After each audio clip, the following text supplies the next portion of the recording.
Hey guys, tonight we begin with a journey unlike any other. Not through life, but through the most unforgettable exits in history. The kind of deaths that make you gasp, shake your head and say, did that really happen? From ancient warriors who chose flames over surrender, to inventors taken out by their own inventions, history's most epic deaths are often as poetic as they are tragic. So before you get comfortable, take a moment to like the video and subscribe, but only if you genuinely enjoy what I do here. And let me know in the comments where you're tuning in from and what time it is for you. It's always fascinating to see who's joining us from around the world. Now, dim the lights, maybe turn on a fan for that soft background hum, and let's ease into tonight's journey together. Let's begin with Mithridates VI, king, warrior, master of languages, and a man so paranoid he essentially turned himself into a living science experiment. Ruling the kingdom of Pontus in the 1st century BCE, Mithridates lived in constant fear of assassination, which, to be fair, was a pretty rational fear for ancient monarchs. Poison was the medieval espresso shot, quick, easy, and very much in fashion at royal dinner parties. So what did he do? He started microdosing everything that could kill him. Hemlock, a pinch, arsenic, a dash, belladonna, just a taste.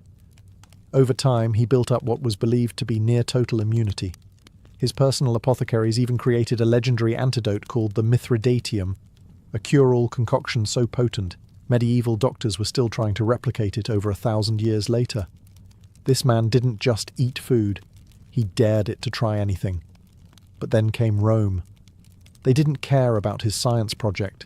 Rome wanted Pontus, and after a series of bloody conflicts, Mithridates found himself cornered. Betrayed, surrounded, and facing capture, the proud king decided he wouldn't give his enemies the satisfaction of parading him through the streets of Rome in chains. He reached for the poison, his old faithful friend, and nothing. After years of carefully inoculating himself against death, he was, in fact, immune to dying, at least the quiet, elegant kind.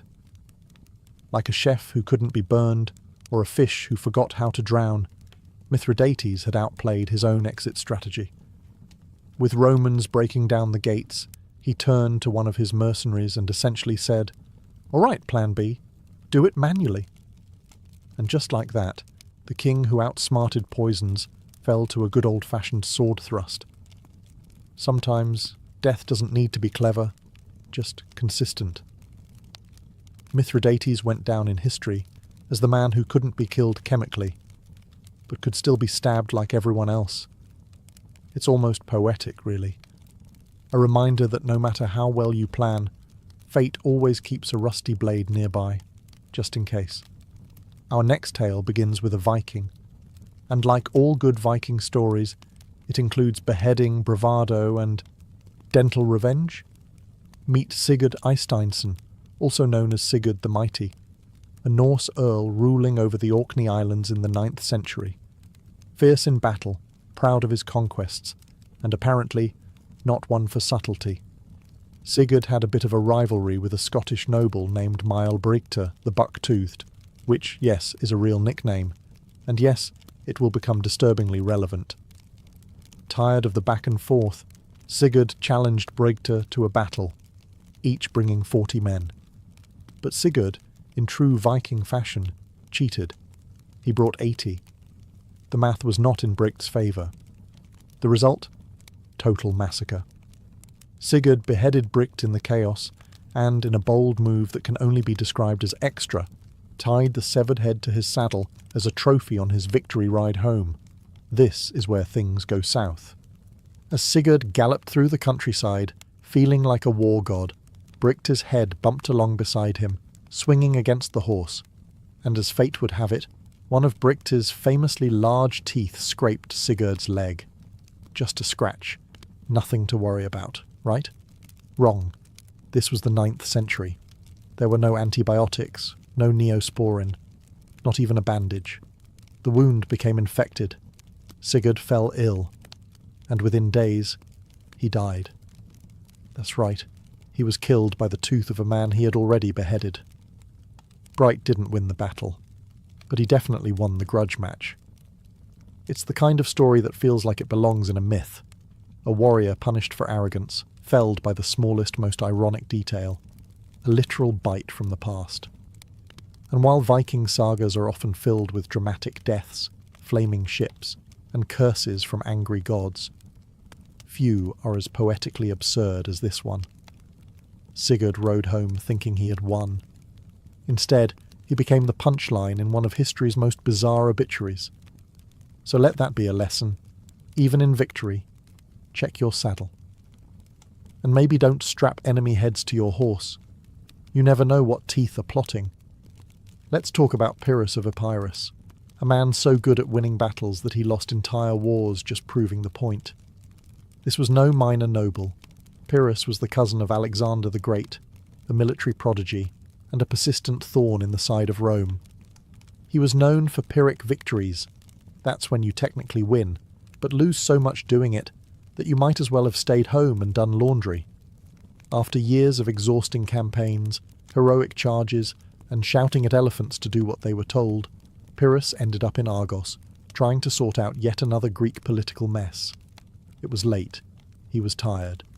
But honour, and bad decisions, demanded one more battle. So, in the dead of night, Pyrrhus led his troops into the city. But this wasn't a grand cinematic entrance. His elephants got stuck in narrow streets. His soldiers got lost. And by morning, Pyrrhus, the great general, was sword-fighting random enemies in an alley like a drunken tourist in armour. Now here's where fate sharpens its comedy pencil. Above the street, an elderly woman watched the chaos unfold from her rooftop. We don't know her name, but we do know this. She had opinions, and a roof tile. And she decided it was time to participate. With the casual accuracy of someone who had clearly thrown a few things before, probably at chickens, grandchildren, or other invading kings. She dropped the tile. Direct hit. The ceramic shingle clonked Pyrrhus on the head. He fell to the ground like a sack of old turnips. One of the enemy soldiers, either confused or opportunistic, rushed over and finished him off. Just like that, the man who survived Roman legions, Macedonian politics, and his own ego, was taken out by a Greek grandma and basic building supplies. No epic final duel. No glorious charge. Just a fatal encounter with bad roof maintenance. There's no statue for the woman. No official medal for best use of architectural debris in urban combat. But honestly, there should be. And Pyrrhus. He became a cautionary tale, a reminder that no matter how big your army is, gravity always wins. Next up is Grigory Rasputin, the Russian mystic, healer, and beard enthusiast, whose death has become the gold standard for overkill. Now, Rasputin was a problem, not just politically, but cosmically. He was like that one guy at a party who won't leave, won't stop talking about his spiritual visions, and has somehow hypnotized the host's wife and all her friends. Only in this case, the host was Tsarina Alexandra of Russia, and the party was a crumbling monarchy. Naturally, the Russian nobility wanted him gone. Politely at first, but Rasputin didn't do subtle, so they moved on to murder. Plan A. Poison. They baked him a cake and poured enough cyanide into it to take out a village. Rasputin ate it, smiled, and asked for more. At this point, someone probably started sweating, so they moved to Plan B, shoot him, which they did, in the chest. Rasputin dropped. Success. They leaned in to confirm. Bad move. He sat up like a horror movie villain and started yelling. This is the part where someone definitely screamed and dropped a glass. So, Plan C, shoot him again, multiple times. He went down again, but still not quite done. Rasputin then crawled across the floor, allegedly trying to flee the palace. Because why not? It's not like bullets had ever stopped him before. By now, the assassins were running out of ideas. So they bound him up, dragged him to the river, and threw him into the frozen Neva. You know, just to be thorough, And here's the final twist. When his body was found downstream, his hands were reportedly clawing at the ice, which implies he was still alive, underwater, trying to escape. Because of course he was. It took poison, gunfire, blunt force trauma, and drowning to finally end Rasputin. If they'd tried stabbing him with garlic or driving a stake through his heart, no one would have even blinked. So what do we learn here? Never underestimate a man with terrible hygiene, questionable theology, and skin apparently made of iron. Our next exit comes courtesy of Chrysippus of Soli, a Stoic philosopher from ancient Greece who spent his life contemplating logic, ethics, and, apparently, fig-eating livestock. Now, Stoic philosophers were known for their seriousness. They taught emotional restraint, rational thought, and enduring hardship with a stiff upper lip. But Chrysippus? He went out laughing. Literally. One afternoon, while doing whatever ancient philosophers did between lectures, likely pacing dramatically in a toga, Chrysippus noticed something odd. A donkey eating figs. That's it. That's the scene. But Chrysippus, clearly in a mood, turned to a servant and said, "Give that donkey a drink of wine to wash down the figs." And that's when it happened. He began to laugh. And he didn't stop. Not a polite chuckle. Not a philosopher's smirk. A full-blown, chest-rattling, wheezing, gasping, tears-in-the-eyes laughing fit that ended in death. Yes, the man who could lecture for hours about the nature of the universe died, because he thought a donkey eating fruit and sipping wine was too funny to live through. To be clear, this wasn't the first time ancient Greek philosophers died in bizarre ways. One supposedly choked on a fig, another fell into a well while stargazing. But Chrysippus truly committed to the bit. Imagine the scene. Scholars gathered around, ready for another lesson in virtue, only to find their teacher sprawled on the floor, still smiling, possibly mid-giggle. Not exactly the legacy Plato had in mind.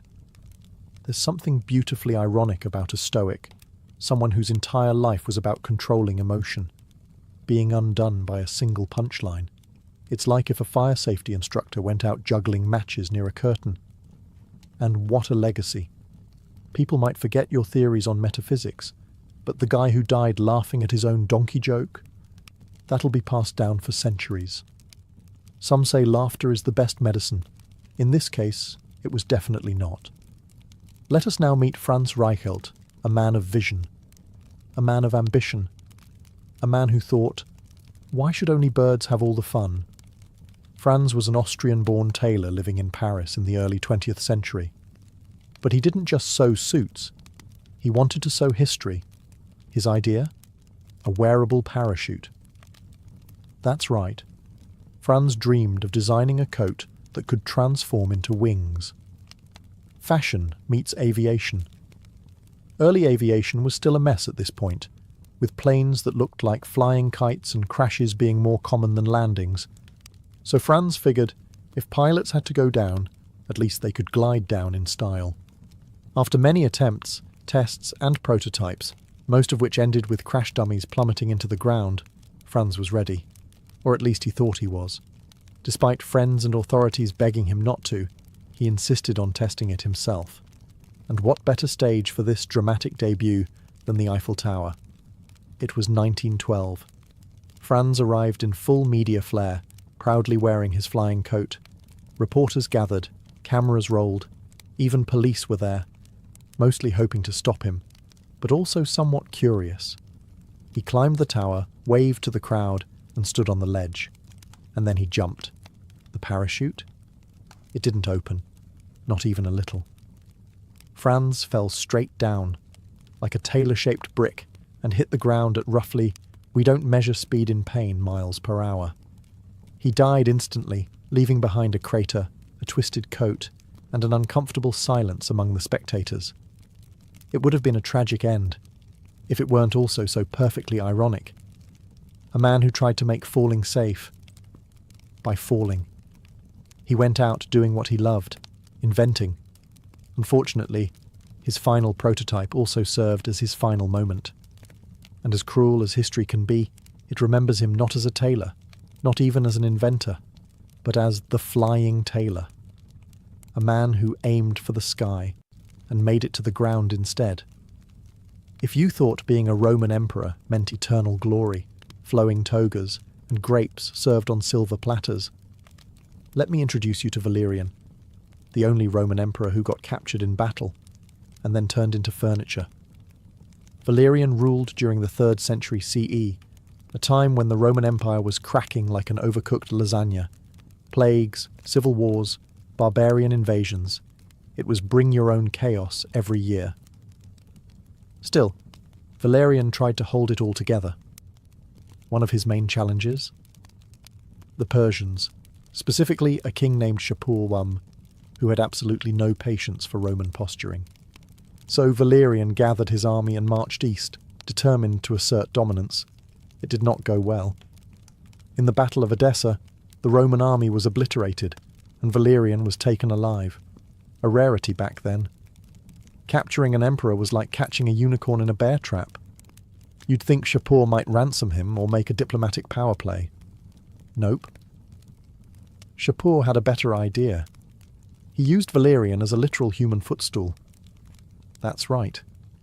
Whenever Shapur mounted his horse, he had the former emperor brought out to kneel beneath his boots. Daily. Publicly. It's not just humiliation, it's humiliation with choreography. And just when you thought it couldn't get worse, it did. After years of this royal degradation, Valerian died in captivity. How? The sources disagree, but the most colourful version says Shapur had him skinned, stuffed with straw, and displayed as a war trophy in a Persian temple. A warning to Rome. A triumph for Persia. And, let's be honest, a taxidermist's worst day on the job. Rome, of course, was not pleased. They never officially acknowledged Valerian's fate. They acted like he just sort of disappeared. Probably sipping wine in retirement, right? Sure. But Valerian's fate stuck in the historical memory. A mighty emperor brought down by hubris, bad strategy, and a king with a very literal sense of humour. Say hello to King Adolf Frederick of Sweden, a monarch remembered less for ruling a nation and more for losing a duel with his own dinner. Adolf Frederick reigned during the 18th century, a relatively peaceful time in Swedish history. He wasn't known for waging wars, passing sweeping reforms, or writing philosophical treatises. No, he's famous for eating himself to death, and not metaphorically. This was not a poetic, devoured by ambition situation. This was a literal death by buffet. It was Fat Tuesday 1771, the last day before Lent. A perfect excuse to indulge. And King Adolf did not hold back. According to historical accounts, he consumed lobster caviar sauerkraut, smoked herring champagne, and 14 servings of his favourite dessert, semla. Now, if you've never had a semla, imagine a cardamom-spiced bun filled with almond paste and whipped cream, floating in warm milk. Delicious, fluffy, deceptively innocent. Unless you eat them 14 times in a row, in which case, they become a Viking curse in pastry form. After this heroic effort, the king reportedly complained of stomach pains, which, let's be honest, is the politest way history could phrase what must have been a full-body rebellion. Shortly after, he died. Cause of death? Digestive problems, they said. In modern terms, we might file that under fatal food regret. Swedish citizens were understandably shocked. One minute you have a king, the next he's been outmaneuvered by a dessert. Not an assassin, not a rebellion, not a duel. Cream and almonds. There's something bizarrely poetic about it. A king, indulging himself one last time, taken out by the very luxury that defined his life. The royal court tried to keep it dignified. But history remembers the menu. To this day, Sweden still celebrates Fat Tuesday with semla buns. And yes, every year someone brings up the king who loved them a little too much. Let us now turn to Diogenes of Sinope, ancient Greece's most famous minimalist, social critic, and professional button pusher. Diogenes was a philosopher of the Cynic school, which is a polite way of saying he didn't care what anyone thought, wore the same tunic every day, and lived in what was essentially a giant clay jar. He believed in living a life free of possessions, social expectations, and personal shame, and he practiced what he preached, publicly, loudly, sometimes indecently. So how did this crusty legend meet his end? Well, ancient sources disagree, which is always a red flag in historical storytelling. But one of the most entertaining accounts claims that Diogenes died by holding his breath. Yes, voluntarily, as in, I'm done with the world. Let me just not inhale again. Some say it was an act of willpower, a final mic drop in a life dedicated to rejecting society. Others suspect he was just really stubborn and possibly trying to prove a point about controlling his own destiny. Now, to be fair, there are other reported causes of his death. One version says he died from eating raw octopus. Another claims he was bitten by a dog, which, given his love for canine metaphors, feels a little too poetic. But the breath-holding theory? That one stuck. Probably because it's just so Diogenes. This was a man who once walked through the streets at high noon with a lantern, claiming he was searching for an honest man. A guy who told Alexander the Great, the most powerful man on earth, to move aside because he was blocking the sun. So yes, choosing to stop breathing because you're simply done with people fits the brand. And the best part, people respected it. The same society he mocked, challenged and rejected ended up honouring him with a public tomb. Turns out, being a curmudgeon with excellent one-liners gets you remembered.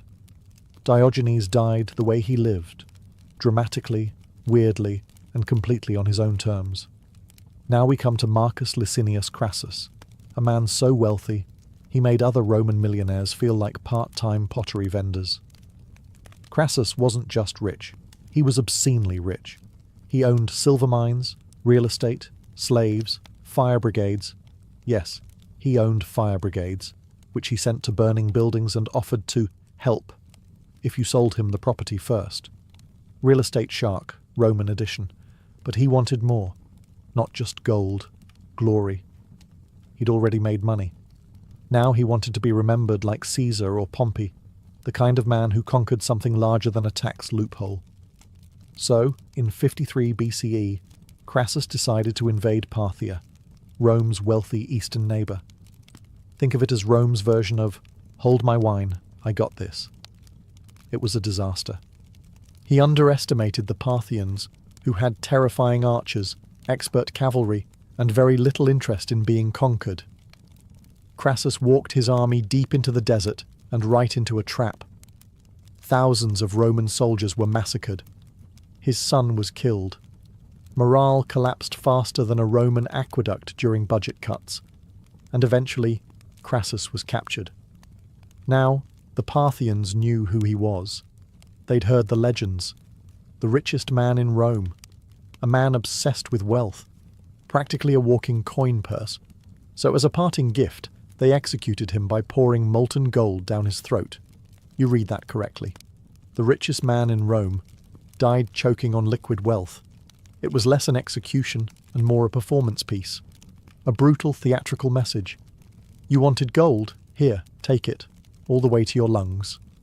Some say it's myth. Others say it's exaggerated. But even if it wasn't exactly how he died, the story spread like wildfire across Rome. And that's the thing with history. Sometimes it prefers poetic justice over boring truth. Crassus's golden demise became a cautionary tale, not just about greed, but about hubris, about flying too close to the sun while holding a bag of coins. If you've ever heard the phrase, "I am Spartacus," know that behind the meme and movie moment lies a man who quite literally fought until no one was left standing, including himself. Spartacus wasn't born a hero. He was a Thracian soldier, captured by Romans and tossed into the brutal, unforgiving world of gladiator schools, which were less Hogwarts for fighters and more daily beatings with occasional bread. He trained, he survived, and then he rebelled. In 73 BCE, along with about 70 fellow gladiators, Spartacus escaped using kitchen knives and whatever else wasn't nailed down. Within weeks, They had defeated Roman patrols and gathered thousands of runaway slaves and outcasts. It became a movement, a full-blown slave uprising, right in the heart of Rome's pride. For 2 years, Spartacus led this rebel army. They defeated trained legions, embarrassed Roman generals, and caused panic in the Senate. And through it all, Spartacus refused to be treated like a footnote.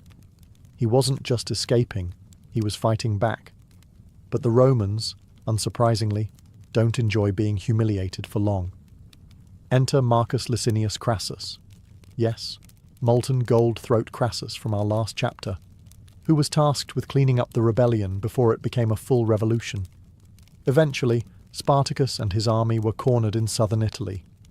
Outnumbered, surrounded, supplies running low, no escape. But Spartacus didn't surrender. Instead, he did what Spartacus always did. He fought. According to ancient sources, he charged directly toward Crassus himself, slicing through soldiers like a man who had absolutely no interest in retiring quietly. He was wounded, reportedly stabbed multiple times, but kept fighting until he vanished in the crush of battle. His body was never found. No triumphal parade, no captured king on Roman steps. Just gone.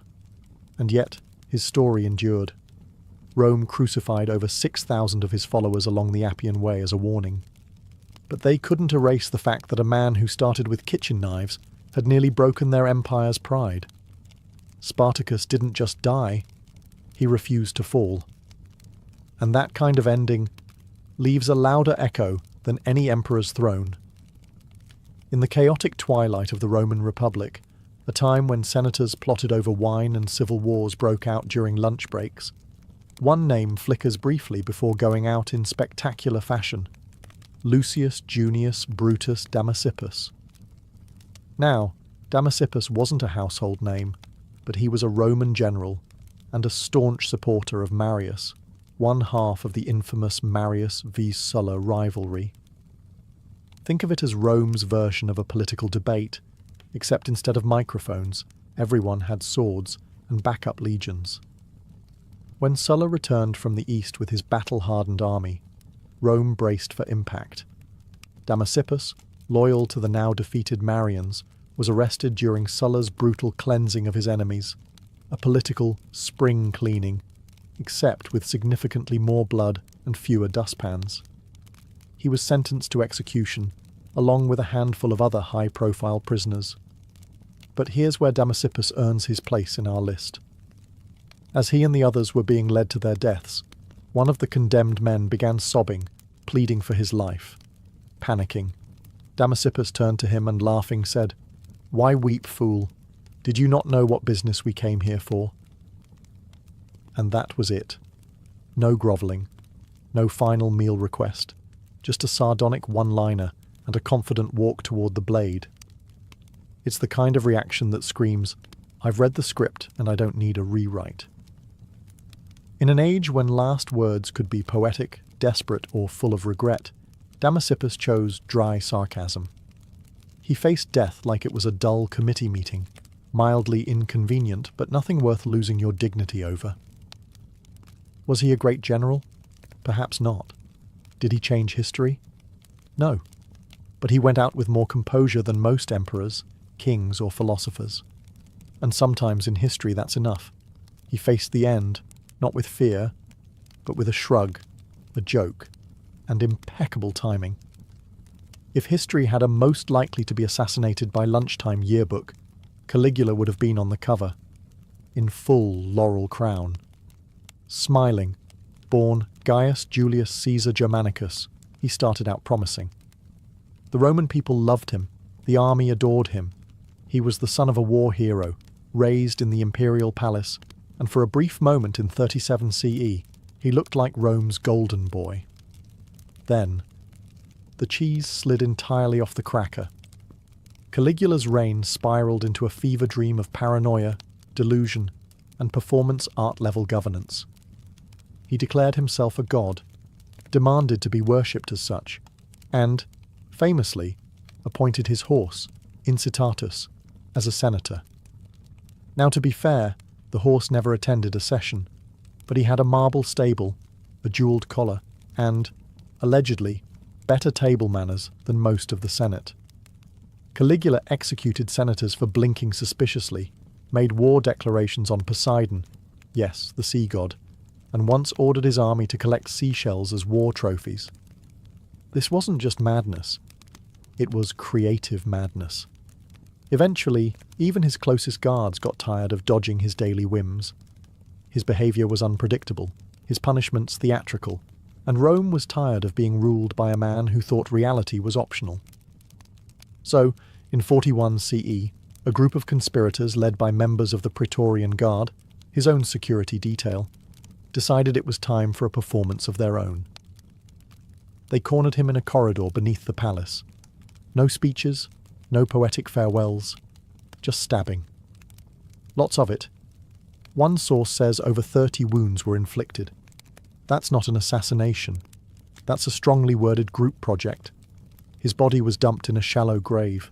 No honours, no state funeral, just the end of a man who once tried to replace statues of gods with statues of himself. And yet, Caligula is still remembered. Not for wisdom or reform, but for turning Rome into a circus and ruling it like a fever dream. He died as dramatically as he lived, surrounded by blades, betrayed by his own, and probably thinking, my horse could have run this place better. And, honestly, he might have been right. Few people in history have had a death as weirdly specific and wine-themed as George Plantagenet, Duke of Clarence. Now, if the name rings a bell, it's because George was smack in the middle of England's messiest family feud, the Wars of the Roses. Think of it as a 15th century version of Game of Thrones, except with more velvet hats and fewer dragons. George was the younger brother of King Edward IV, and the older brother of Richard III. Yes, that Richard III. And for a time, George was right in line for the throne. Unfortunately, George had two fatal flaws: ambition and a complete lack of self-preservation. He switched sides in the Civil War more than once, plotting rebellions, aligning with whoever looked strongest that week, and making enemies faster than a medieval tax collector. Eventually, King Edward, tired of George's constant backstabbing, sometimes literal, had him arrested for treason. Now, Edward faced a problem. How do you execute your own brother without making it look like a PR nightmare? Enter the weirdest royal death solution in English history. According to chroniclers, George was given a choice in how he'd like to die, and he supposedly picked being drowned in a barrel of Malmsey wine. Let that sink in. Not gallows, not axe, not even a respectable poisoning. A wine barrel, full of it, as if he wanted his obituary to read, "Died doing what he loved." Was this poetic? Ironic? A joke that went too far? Historians still argue about whether it really happened, or if it was a satirical flourish added later. But the image stuck. And honestly, even if it's exaggerated, it feels like something Clarence would have requested. Messy, extravagant, and mildly ridiculous. He was buried in Westminster Abbey, probably stone-cold sober by then, and largely forgotten except for the rather splashy nature of his demise. So if you ever feel like your family has drama, just remember, at least no one's been accused of treason, sentenced to death by wine barrel, and turned into England's most drinkable cautionary tale. Now that's a vintage ending. To close out our journey of legendary exits, we arrive at a tale that proves brilliance is no defence against bad timing. The death of Archimedes, the greatest mind of ancient Greece, tragically felled by a guy who did not care about geometry. Archimedes was a mathematician, engineer, inventor. Basically the kind of guy who could glance at a puddle and discover fluid mechanics. He invented levers, pulleys, war machines, and once reportedly defended the city of Syracuse with giant mirrors that reflected sunlight to set Roman ships on fire. Whether or not that last bit is true, the man was undeniably sharp. Unfortunately, what he wasn't was social. In 212 BCE, the Romans finally captured Syracuse after a long and brutal siege. Soldiers poured into the city, looting, shouting, searching for enemies. And there, on the ground, bent over a diagram in the sand, was Archimedes. He was sketching, deep in thought, probably working out some eternal truth about spirals or catapults or how many camels it takes to fill a bath. A Roman soldier approached. Now most people, upon seeing a man with a sword, might stand up, greet him, maybe say, "Please don't kill me." But not Archimedes. Legend says he simply looked up and said, "Do not disturb my circles." That was it. No plea, no introduction, just a firm boundary about his geometry. The soldier, either offended, confused, or simply not a fan of math, killed him on the spot. A casual, almost bureaucratic end to one of the greatest minds in history. When the Roman general Marcellus found out, he was furious. He'd given strict orders that Archimedes be spared. The man was too valuable, too brilliant to waste. But alas, brilliance is no match for a confused foot soldier and a bad attitude. There's a strange poetry in it. Archimedes, the man who calculated the volume of irregular shapes and invented the screw pump, felled not by a rival genius, but by someone who probably didn't even know what a hypotenuse was. And so, one of history's brightest lights was snuffed out, mid-equation. Let that be a lesson. If you're working on a big idea, maybe look up once in a while, especially during an invasion. Being royalty came with a lot of perks: velvet robes, bottomless feasts, a private choir or two. But as King Henry I of France learned in the 11th century, it didn't come with back support. Now Henry wasn't particularly wild. He didn't ride into battle bare-chested or throw orgies in the throne room. He was a relatively steady ruler, which, in medieval Europe, made him practically a unicorn. He reigned from 1031 to 1060, dealt with some standard rebellions, raised a family, built a church here and there. Nothing too flashy. But he will forever be remembered not for what he ruled, but how he left. The story goes that one day, after sitting for a long time, perhaps in prayer, or more likely just after a really long royal meeting, King Henry stood up too quickly, and that was it. He collapsed. Possibly a stroke, possibly an aneurysm, possibly just gravity asserting dominance. Whatever it was, he died shortly afterward. To be fair, medicine in the 11th century wasn't exactly known for its diagnostic accuracy. The local physician probably waved some herbs over his chest, muttered something about bad humours, and recommended immediate bleeding. Spoiler: it didn't work. And thus, the King of France became one of the first recorded victims of what modern science might call orthostatic hypertension. That weird head rush you get when you stand up too fast and suddenly see stars. Only in his case, it wasn't just dizziness. It was the end credits. Now you might think that dying after standing up is a little too anticlimactic for a king. But consider the symbolism. A man who ruled for decades, made it through wars, plots, and plague, brought down by a swift change in posture.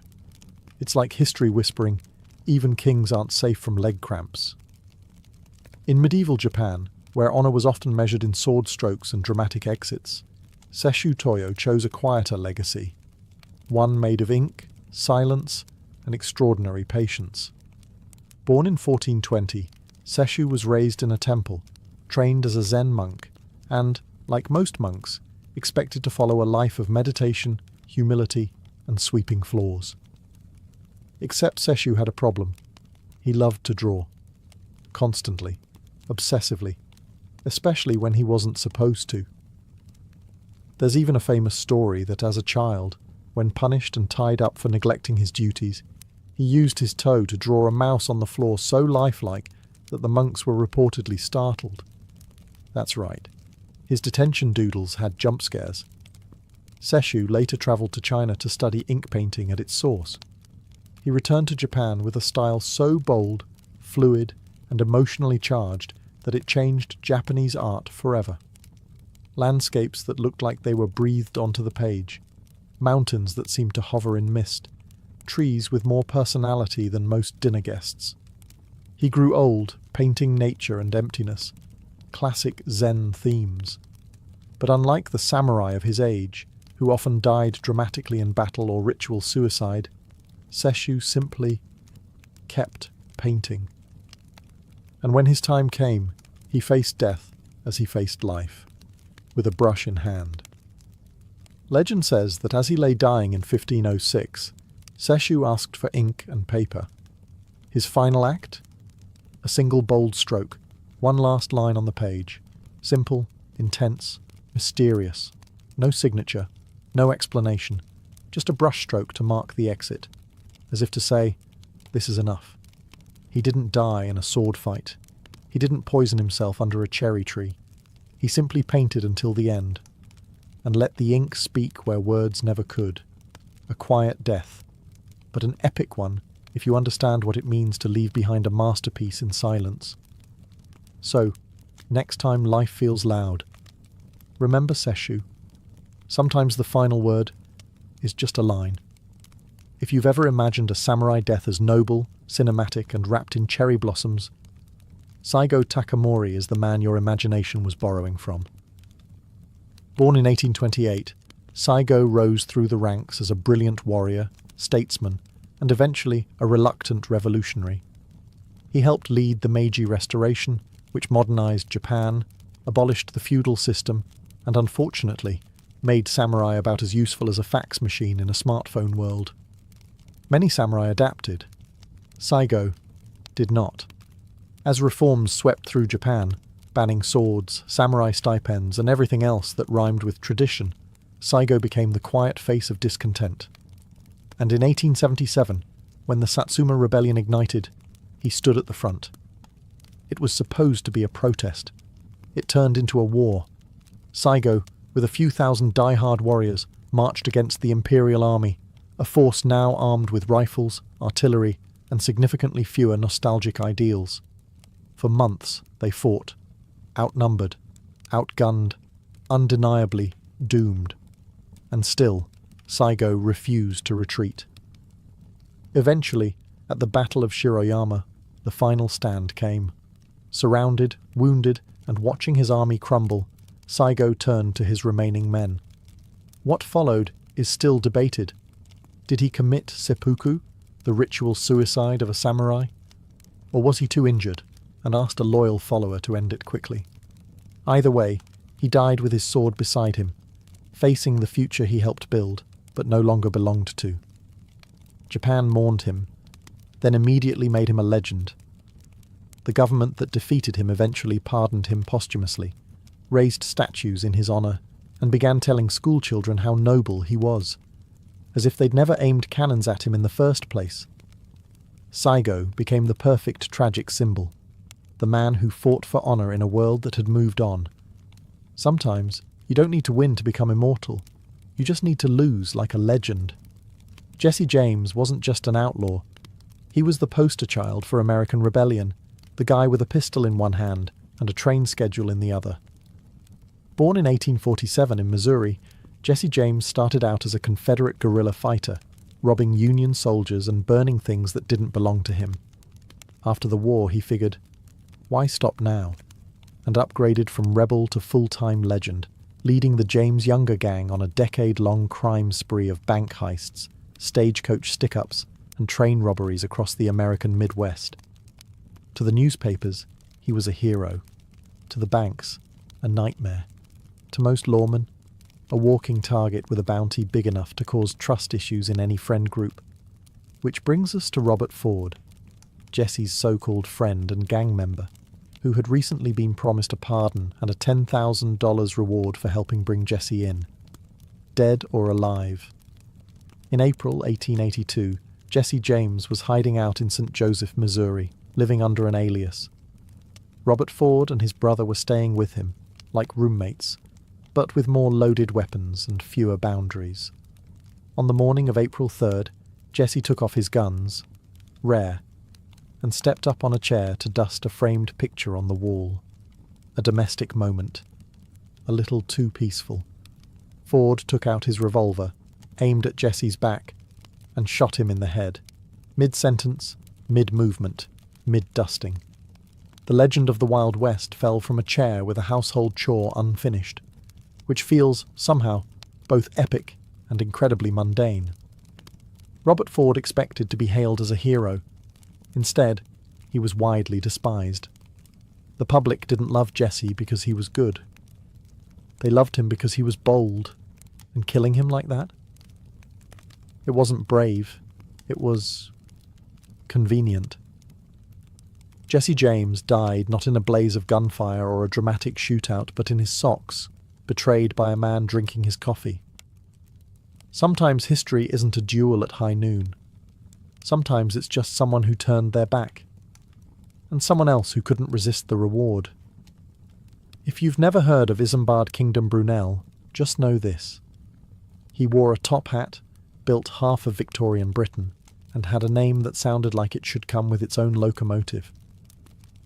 Born in 1806, Brunel was the kind of genius who sketched bridges during breakfast and casually redefined what an impossible project looked like. He built tunnels under rivers, suspension bridges over valleys, and trains that moved faster than common sense allowed. But his biggest dream? Ships. Big ones. Really big ones.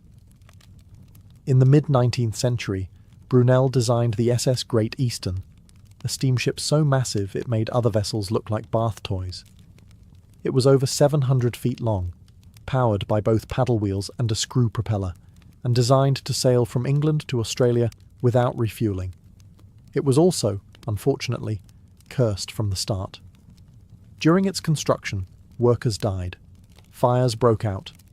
A launch attempt failed, twice. One man was literally glued inside a hull panel for days before being rescued.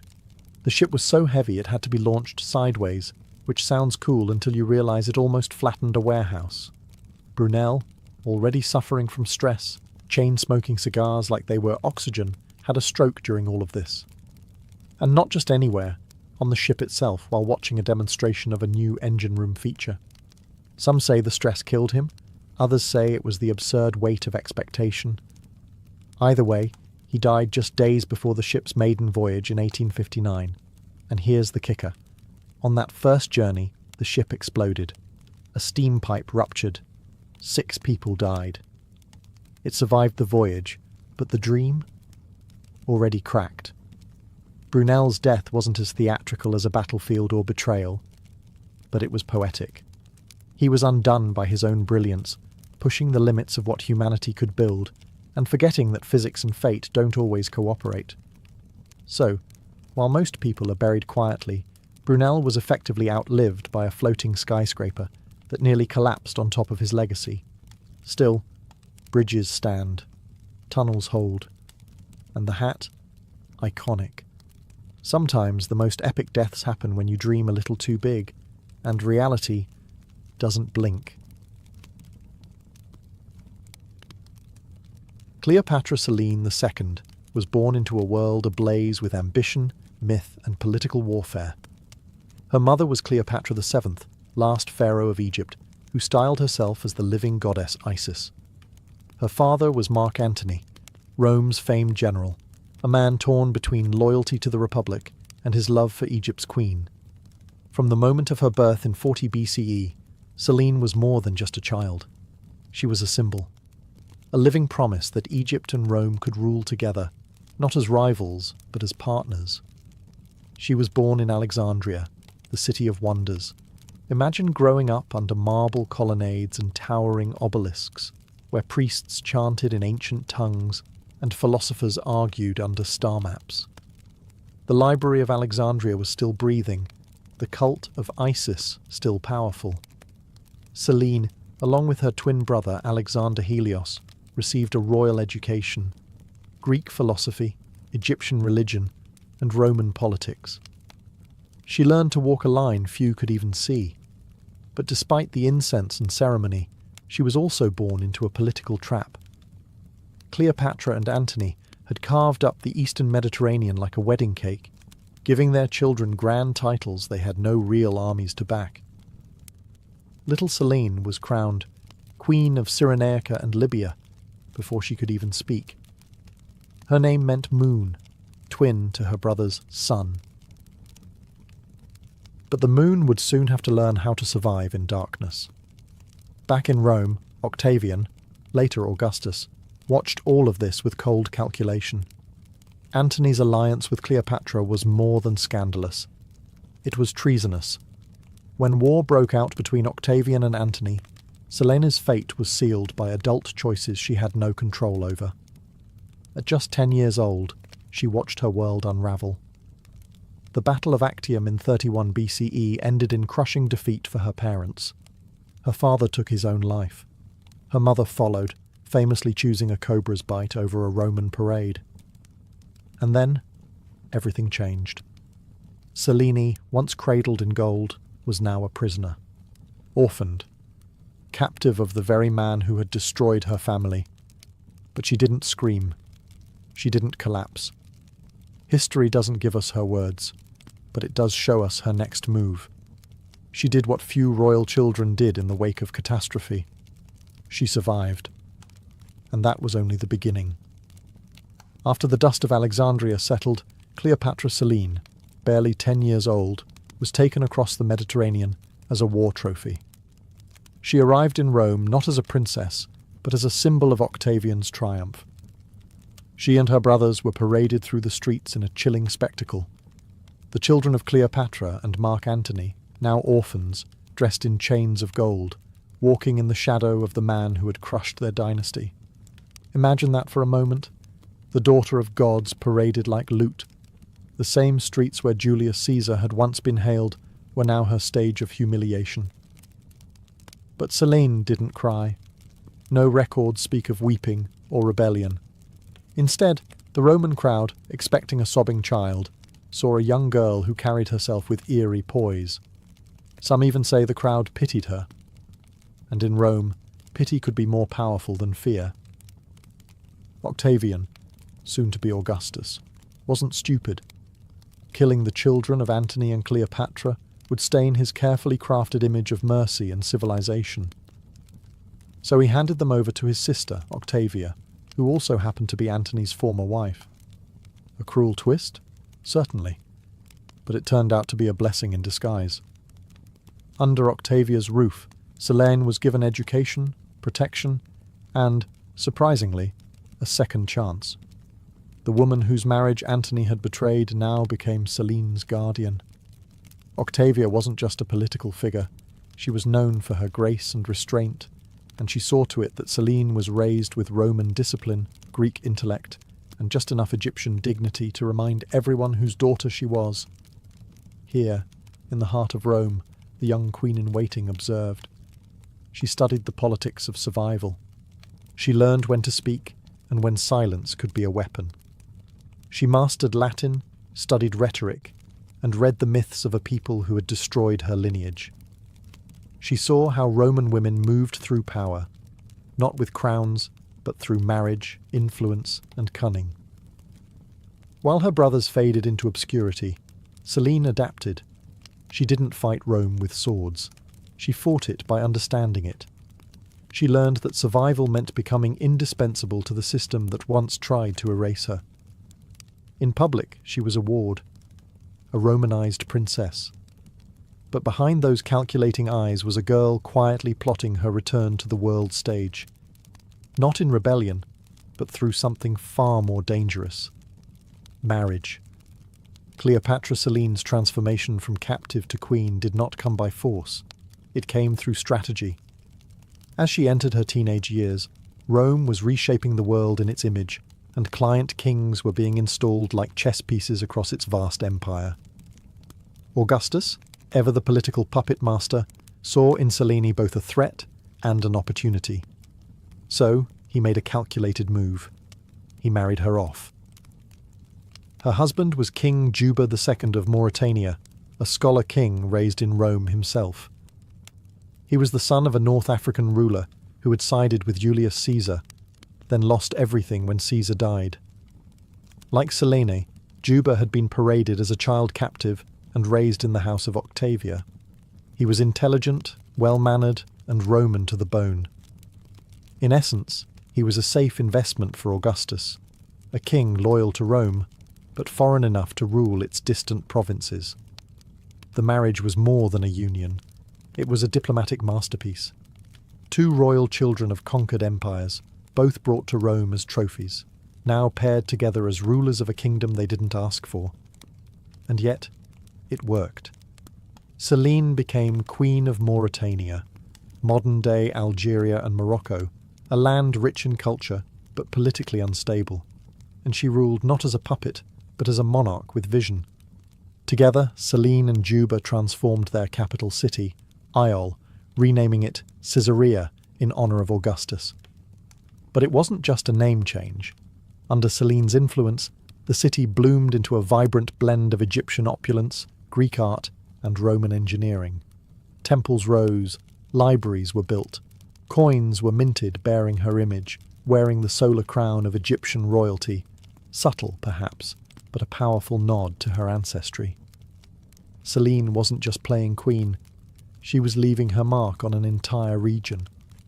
While Juba focused on diplomacy and writing, he fancied himself a historian and geographer. Selena brought statecraft. She managed trade, patronized the arts, and infused the kingdom with a hybrid identity that was unmistakably her own. Here, far from Rome's shadow and Alexandria's ruins, Cleopatra Selene didn't just survive, she thrived. Her life, once shattered by politics and bloodshed, had become something rare in the ancient world, a tale of quiet reclamation. She was no longer a symbol. She was a sovereign, and she wasn't finished yet. Cleopatra Selene was not content to be a ceremonial figure or a quiet consort to Juba II. She had been born into empire, tutored by tragedy and sharpened by humiliation. Now, with a throne beneath her and a kingdom at stake, she brought forth something Rome had never quite seen, a queen who blended three civilizations into one vision. Mauritania had always been a cultural crossroads. Berber tribes, Phoenician traders, and Carthaginian ghosts haunted its coasts. But under Selene, this mosaic became deliberate. She didn't impose Egyptian dominance, nor did she bow entirely to Roman tastes. Instead, she fused them, cleverly and intentionally. She oversaw the building of massive public works, harbours, temples, markets. Roman aqueducts snaked through cities that echoed with Egyptian symbolism. Statues of Isis stood near Roman forums.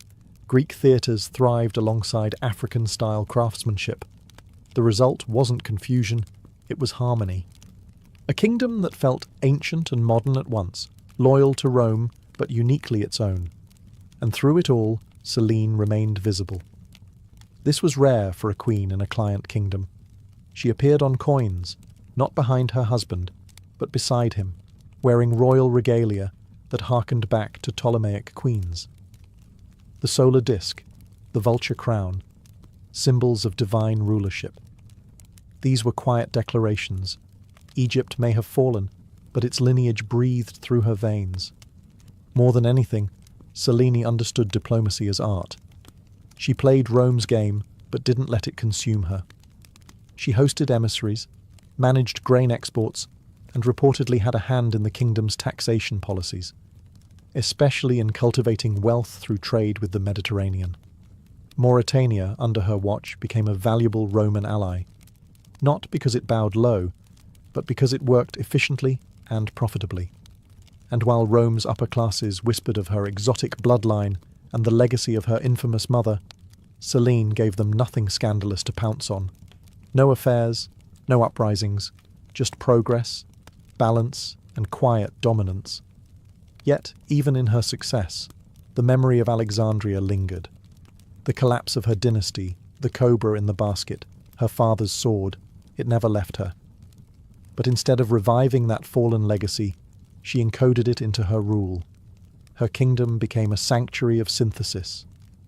She did not rebuild Egypt. She reimagined it, thousands of miles away, on Berber soil. And in doing so, she made Mauritania a dynasty of her own.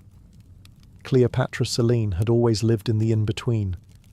She was Egyptian by blood, Roman by upbringing, and now North African by throne. Yet rather than choosing one identity, she mastered all three. She was a daughter of Isis, but also a Roman matron. a Hellenistic intellectual, but a ruler of desert tribes. In every role she played, she was both, and more. But this duality wasn't just a clever trick of politics. It was survival. Selene knew what happened to women who leaned too far into ambition. Her mother had done so, and died as a villain in Roman eyes. She knew Rome admired docility in its queens, not daring. So she walked a tightrope, always regal, always composed. She didn't court scandal. She courted influence. One of her sharpest tools was symbolism.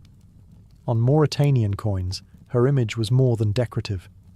She revived the solar crown of the Egyptian pharaohs and paired it with Roman styles. Laurel wreaths, togas, Latin inscriptions. These coins circulated across Africa and the Mediterranean, quietly reminding traders, nobles, and Roman officials alike the blood of Cleopatra still ruled, and her influence went beyond aesthetics. Selene encouraged religious fusion. The cult of Isis was permitted to flourish in Mauritania, but so were Roman deities like Jupiter and African spirits local to the region. This wasn't religious tolerance, it was political cohesion. She understood what Augustus had done in Rome, unite a diverse people through a shared pantheon. Now she did the same, subtly, in her own kingdom. Yet for all her elegance and poise, Selene was never just a background figure to her husband. Contemporary accounts and archaeological evidence suggest she played a crucial role in court decisions. Some historians believe she even governed in Juba's absence, issuing edicts, managing grain fleets, and settling tribal disputes. She wasn't just a queen. She was a partner in power. And perhaps most remarkably, she did all this without war. Cleopatra Selene's reign was defined by stability, something rare in the ancient world, and even rarer for a woman of her lineage. She didn't need to conquer lands. She conquered imaginations. In Rome, she had once been paraded as a prize. Now, she was a sovereign whose name commanded respect from senators and merchants alike. Not through fear, but through intelligence. A queen who had every reason to burn with vengeance, yet chose strategy instead. As Cleopatra Selene II settled into her role as Queen of Mauritania, her most lasting legacy began to take shape, not in marble or coin, but in the form of her son, Ptolemy of Mauritania. Born into this carefully balanced dynasty, Ptolemy was the final thread of a once glorious bloodline that stretched from Macedonian conquerors to Egyptian gods. Through him, Selene hoped to secure the continuity of everything she had rebuilt from ruin. She raised him not merely as a prince, but as a living synthesis of empire. Ptolemy's education was elite, befitting someone with blood ties to both Julius Caesar and the Ptolemies. He learned Latin law, Greek philosophy, and Egyptian religious customs. And most importantly, he learned diplomacy from the best possible teacher, his mother. Selene likely saw herself in the boy. Like her, he was born into a political chess game. Like her, he would have to survive in a world where lineage could be both a crown and a curse. But unlike her, Ptolemy had the benefit of stability, of growing up in a kingdom his mother had already moulded into a sanctuary of balance. Yet Selene wasn't naive. She had seen how quickly dynasties fall when heirs grow soft or reckless, so she prepared him. Not with swords, but with the tools of negotiation, politics, and culture. She ensured he would be fluent in the languages of power, literally and figuratively. But perhaps most fascinating is that Selene never tried to resurrect Egypt through her son. She knew better. The world had changed. Augustus ruled with iron control, and any attempt to revive old claims would be crushed. Instead, she quietly embedded Egypt into Mauritania's soul, through temples, imagery, customs, and passed that subtle legacy to Ptolemy. Her plan worked, at least for a time. Ptolemy eventually succeeded his father and ruled as king in his own right. Rome tolerated him, respected him, even granted him honorary consulship. He was treated like a prince of the blood, because that's exactly what he was. Through Ptolemy, Selene had done what her parents couldn't. She ensured the survival of their line without bloodshed. Her child wasn't a symbol of defeat, but of adaptation. and through him, her silent empire endured just a little longer. History often favours the loud, the conquerors, the revolutionaries, the mad emperors. But Cleopatra Selina left her legacy in whispers. No dramatic speeches survive, no scrolls filled with her philosophies. And yet, her fingerprints are everywhere, in the coins, the cities, the policies, and the quiet survival of a once doomed dynasty. As she entered the later years of her reign, Selene faded from Roman records. Some historians interpret this silence as political erasure. Others believe it was by her design. After all, visibility in Rome came with a price, especially for a woman with her ancestry. Perhaps she preferred to rule from the shadows, effective, invisible, and untouched by scandal. There are no records of scandal in her life. No betrayals, no affairs, no executions ordered in passion. That, in itself, is remarkable. Selene navigated a world defined by male egos, shifting alliances and cultural prejudice without once giving her enemies a foothold. She understood power not as something to flash, but to wield subtly. And perhaps that subtlety was her revenge. One of her most powerful acts may have been the absence of vengeance. Unlike her mother, she never sought to reclaim Egypt. She didn't challenge Augustus or agitate against Rome. Instead, she ensured that her people, those who had followed her from Alexandria or remembered the old gods, were given refuge in her hybrid kingdom. Archaeological findings suggest Mauritania, under her reign, saw a fusion of religious practices: Egyptian funerary art found alongside Roman mosaics, North African shrines dedicated to Isis nestled beside altars to Jupiter. It was a spiritual mosaic held together by her quiet hand. Even the capital city, Caesarea, bore her influence. While named after Augustus, its soul reflected her. Public works flourished, architecture carried Hellenistic elegance, and local crafts were elevated to state-sponsored prestige. She wasn't rebuilding Alexandria. She was outgrowing it. And yet, there was always the memory of her mother, glorified and vilified, of her father, disgraced and fallen, of a city lost, a dynasty ended, and a bloodline nearly erased. Selene didn't speak of these things. History doesn't give her voice, but she didn't need to. Her silence was a language of its own. Every policy she made, every temple she funded, every symbol she wore was a sentence in an unwritten memoir. The world forgot her words, but it remembered her results. And then, she was gone. Cleopatra Selene II, queen, daughter of two legends, ruler of a kingdom crafted in cultural gold, simply disappears from the record. No triumphant obituary, no preserved tomb. No Roman historian thought her final days worth documenting. For someone born amid fireworks of history, her end came like a fading candle. We can estimate her death around 5 BCE, based on the abrupt absence of her name from official documents and coinage. One day she was co-ruling Mauritania. The next, only Juba II appeared on the currency. No fanfare, no funeral inscription, just silence. But that silence is telling. In ancient royal circles, a quiet exit often meant one of two things. Either she died naturally and was mourned in private, or someone had reasons to erase her. And considering the political tightrope she walked for decades, both are possible. Still, there's no hint of scandal. Juba continued to rule after her death, but Mauritania never shone as brightly again. He married again, to Glaphyra, a Cappadocian princess. But that marriage ended quickly, and with far less legacy. Juba wrote books, governed dutifully, but something about the realm seemed dimmer. Selene, it seemed, had been more than queen. She had been the soul of the court. Her son Ptolemy took on the mantle after his parents, but even he would meet a tragic end, executed in Rome by Emperor Caligula decades later, for reasons still debated. With him, Cleopatra Selene's bloodline truly ended, and yet her fingerprints remained. Coins bearing her crowned image continued to circulate.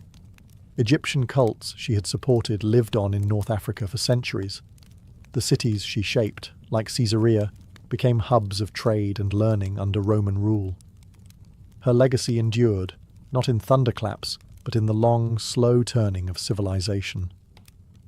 She had no epic tomb, but she built a kingdom. She left no famous speeches, but her policies changed lives.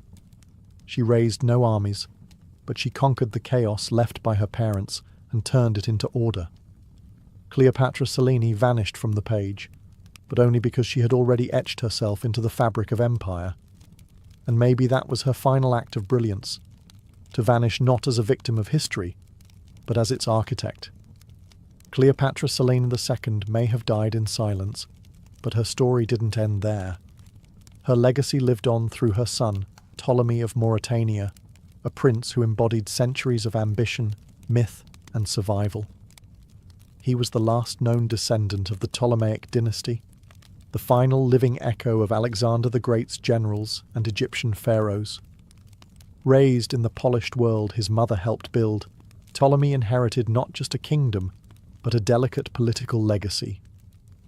He was young, wealthy, and Romanized, fluent in Greek, Latin, and diplomacy. His reign in Mauritania, though not as transformative as his mother's, was marked by continued prosperity and loyalty to Rome.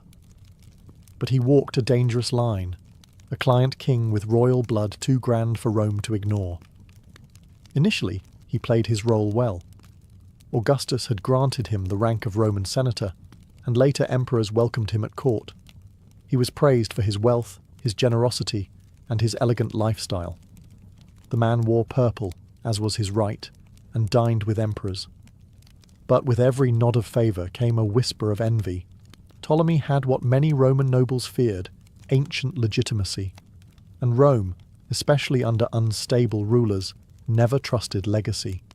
His downfall came under Caligula, the notoriously erratic emperor. Ptolemy visited Rome around 40 CE, reportedly dressed in regal splendour, perhaps too much for Caligula's fragile ego. According to ancient sources, Caligula said, "There is only room for one king in Rome." Soon after, Ptolemy was executed. No trial, no war, just sudden erasure. With his death, the dynasty of Cleopatra, of Alexander, of Isis herself, was finally extinguished. The bloodline that once ruled the most learned city on earth ended not with a battle or rebellion, but a paranoid emperor's whim. But Ptolemy's death, like his mother's, didn't erase their influence. Mauritania was annexed and reorganized into a Roman province, but it carried the blueprint Selene had drawn: cities, temples, hybrid traditions. Even in death she shaped the land. And though Rome tried to bury the dynasty, it never quite succeeded. The Ptolemies became myth. Cleopatra Selene, once paraded as a spoil of war, had outlived her enemies through legacy, culture, and her son's brief but glittering flame. The last Ptolemy fell, but the world he inherited still bore her name, her symbols, and her silent strength. Before the age of printed books, before the ink-drenched scrolls of Alexandria, there was clay, cold, heavy, and oddly eternal. And atop that clay, scratched in cuneiform, sat the earliest known library in human history, built by a king who wanted to be remembered not for conquest, but for knowledge.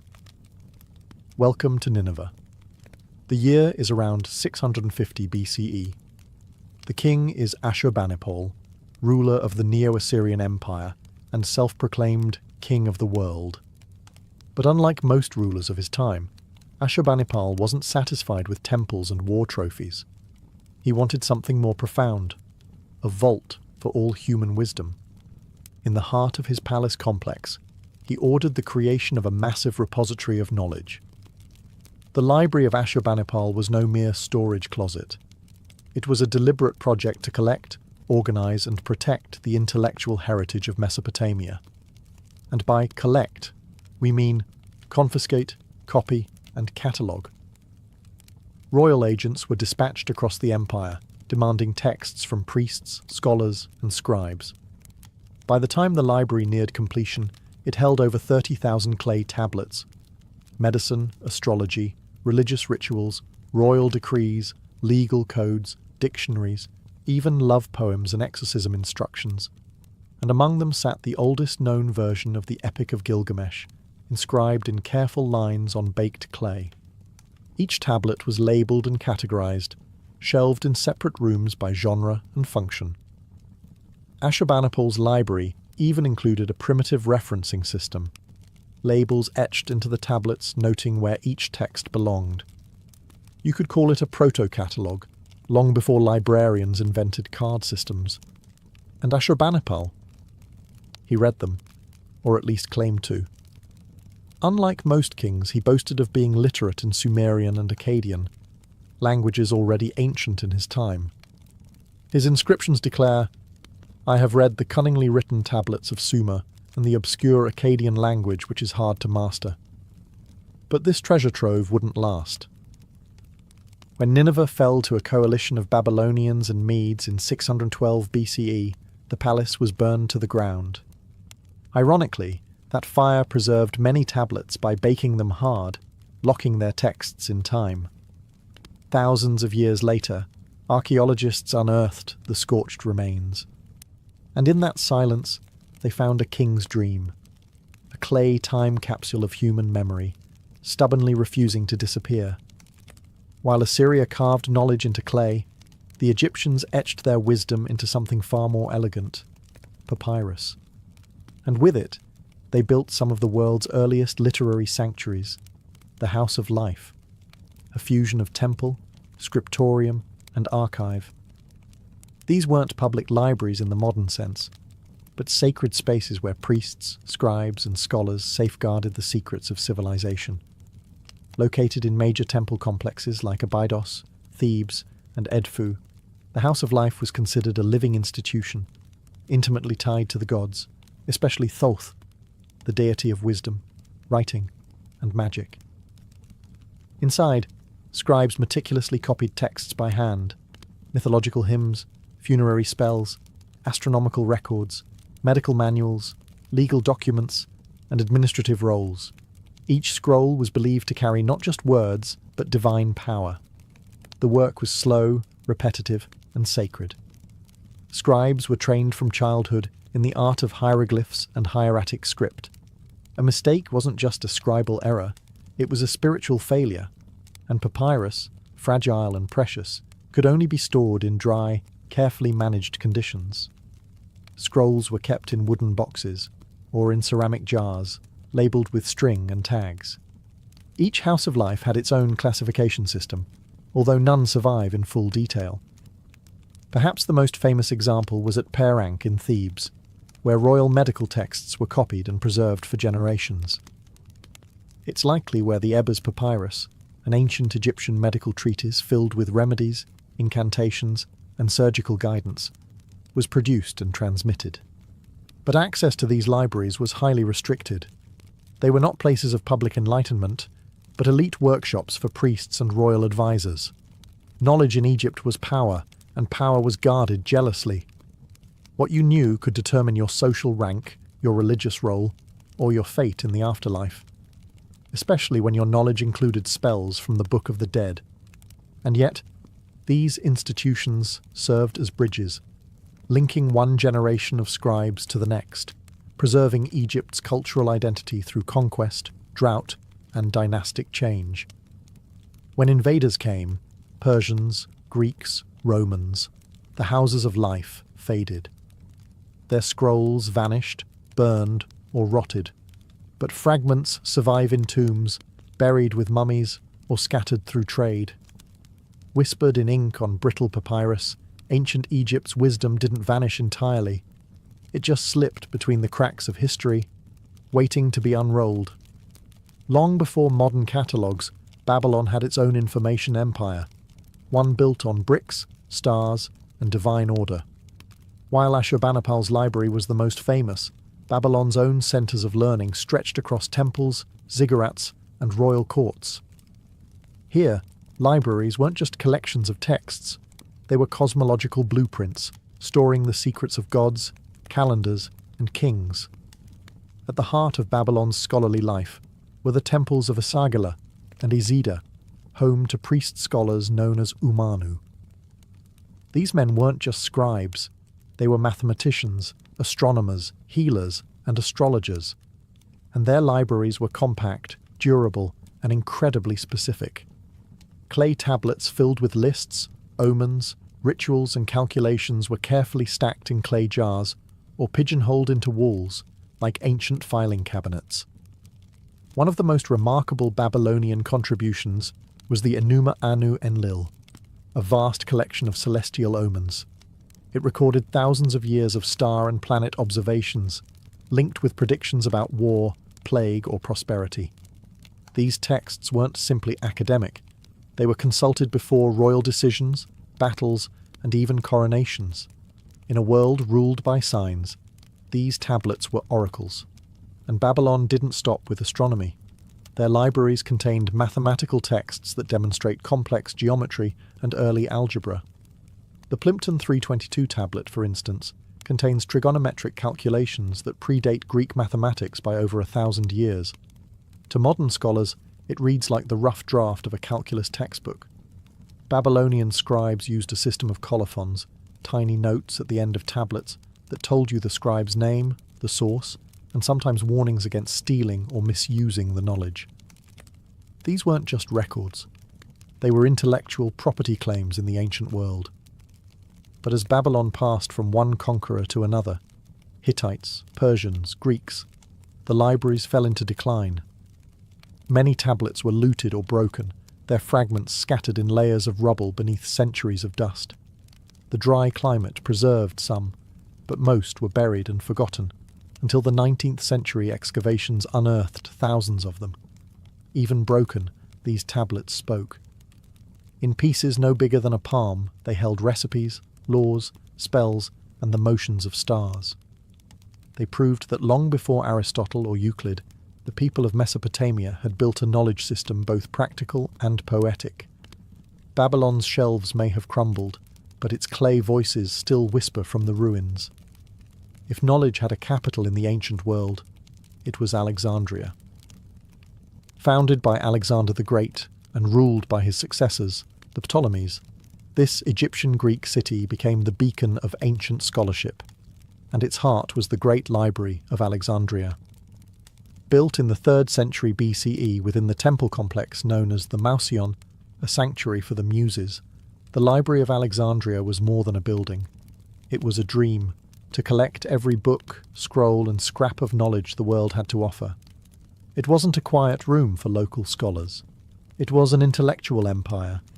Under kings like Ptolemy the Pham and Ptolemy the Second, agents were sent across the Mediterranean to buy or copy scrolls from every port.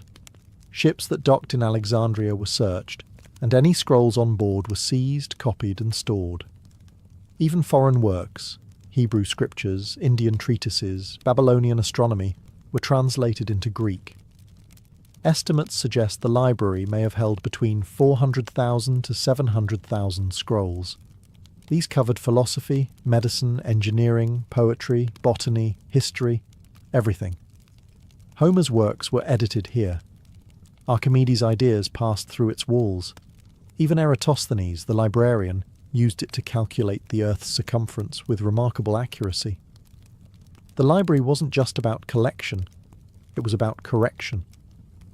Scholars here compared versions of texts, identified errors, and created the earliest critical editions. They preserved the best and questioned the rest. But Alexandria's brilliance also made it fragile. Fires, wars, and politics chipped away at its scroll-stuffed shelves. The first major blow may have come in 48 BCE, when Julius Caesar's forces, trapped in Alexandria's harbour, set fire to enemy ships, and accidentally ignited parts of the library complex. Later, as the Roman Empire solidified, Alexandria became a battleground of ideologies: pagan, Christian, Gnostic, and its library suffered. By the time of the Muslim conquest in 642 CE, it's unclear what remained.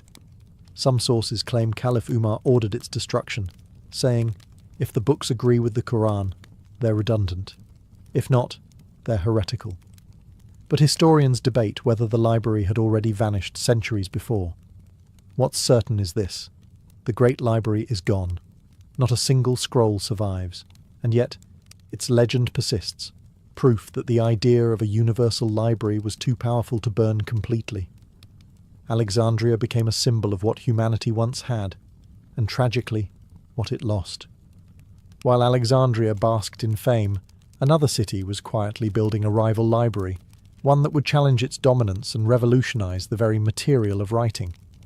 That city was Pergamon, located in what is now modern-day Turkey. Under the rule of the Attalid dynasty in the 3rd and 2nd centuries BCE, Pergamon became a cultural powerhouse, and at its centre stood the Library of Pergamon.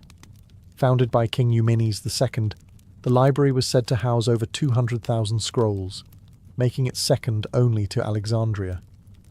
But it wasn't just about the numbers. Pergamon emphasized quality, carefully curated texts, pristine organization, and a scholarly environment that nurtured philosophical thought, medical advancement, and historical documentation. And it had one critical advantage: parchment. Legend has it that when the Ptolemies of Egypt heard of Pergamon's rise, they banned the export of papyrus to starve their rival of writing material. Pergamon responded by refining the use of animal skin, pergamenum, or parchment. This wasn't entirely new, but Pergamon's scribes elevated it into a durable, reusable, and smoother surface, more resistant to moisture than papyrus. This technological leap changed everything. Scrolls became sturdier, longer-lasting, and eventually more portable. It was a pivotal moment in the evolution from scroll to codex, the precursor of the modern book. The Library of Pergamon wasn't just a depository, it was a scholarly hive. It attracted philosophers of the Stoic and Peripatetic schools and supported advances in medicine, including early surgical studies. Galen, one of antiquity's most famous physicians, was born in Pergamon and may have studied texts from the library itself. The competition between Pergamon and Alexandria created a kind of intellectual arms race. Scholars were lured with salaries, housing, and prestige. Rulers became patrons of erudition, and cities competed not in war, but in wisdom. It was, for a brief time, a golden age of collection and conservation. Eventually, Pergamon's scrolls would meet a strange fate. When Mark Antony married Cleopatra, he reportedly gifted Pergamon's library, scrolls and all, to Alexandria as a gesture of love. Whether this tale is truth or myth, it symbolizes how closely tied these repositories of wisdom were to power, empire, and romance. Though Pergamon's library no longer stands, its legacy lives on in every bound book. Its parchment outlasted empires. Its scrolls may have been lost, but its innovations rewrote history, literally. While the Mediterranean world was trading scrolls and perfecting parchment, across the globe, ancient China was building its own literary empire, one rooted not in myth or firelight, but in bureaucracy, history, and an unwavering respect for the written word. The libraries of the Han dynasty, 206 BCE, 220 CE, weren't just storehouses of knowledge. They were instruments of government, identity, and order. The Han emperors understood something vital. Whoever controls the records controls the narrative. So they created an imperial effort to collect, copy, and standardize texts. This was not just about preserving classics, it was about shaping culture. Confucianism had become the state ideology, and its foundational texts, like the Analects, Book of Rites, and Book of Documents, were meticulously curated and enshrined in imperial libraries. The most notable of these was the Imperial Library at Chang'an, the Han capital. Unlike the Library of Alexandria, it was not open to wandering scholars. It was a state archive, overseen by court historians, scholars, and scribes. Within its walls were not only literary works, but also census records, astronomical observations, maps, legal codes, and genealogies. Every stroke of ink on bamboo strips or silk scrolls was backed by the weight of empire. One of the most influential librarians in history emerged from this system. Liu Xiang, a Han scholar tasked with organizing the imperial collection. He didn't just catalogue books, he edited and annotated them, often deciding which versions of texts would survive. His son, Liu Xin, continued the work and developed one of the earliest classification systems, grouping texts into 6 major categories: classics, philosophy, poetry, warfare, medicine, and divination. These efforts were not without risk. During the preceding Qin dynasty, the infamous burning of books and burying of scholars had wiped out thousands of ancient works.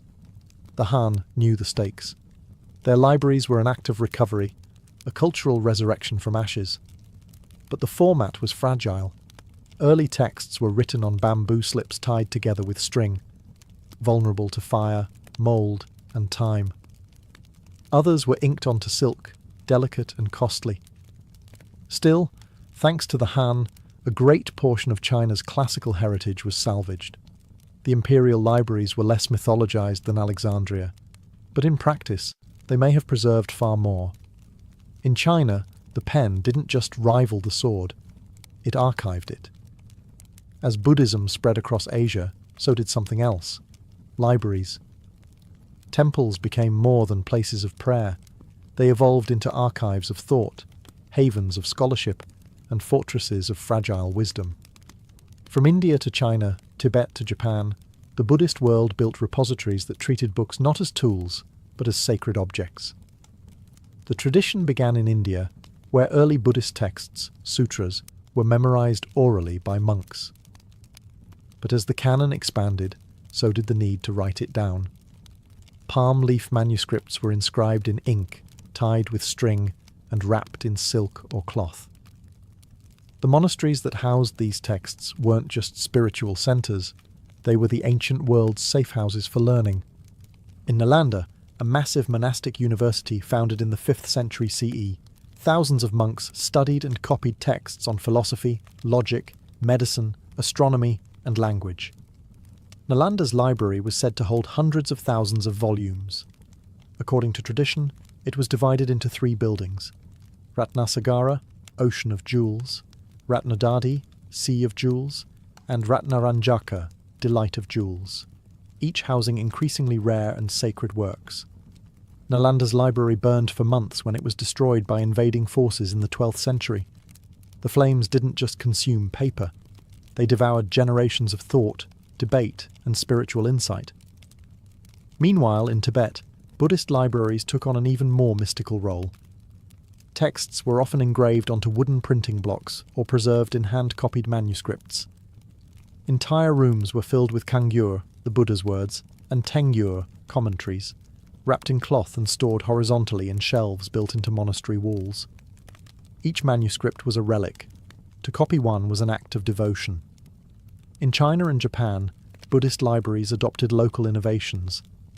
The invention of woodblock printing in China allowed for the mass production of sutras, and Japan's Ishiyamadera temple became a hub for storing thousands of scrolls.